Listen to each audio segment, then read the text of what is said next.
I don't care, I don't mind, or it doesn't matter. What's the difference between these three? I don't mind means that it is not important to me personally. I am happy with both of these options. No.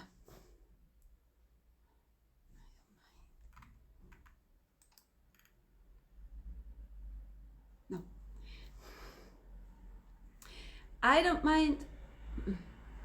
I don't mind means that I am happy with any of the options. They are all good to me. For example, I don't mind if we go to the restaurant or if we go to the cinema.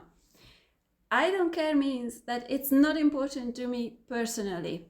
For example, I don't care what you do, but you cannot smoke in my house. It's not important to me, but also it's quite strong. I cannot permit you. Or for example, I don't care what you say. It's not important because it's not important to me.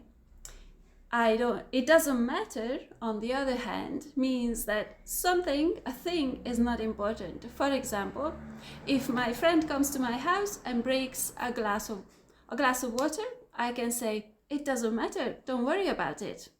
It's not an important thing.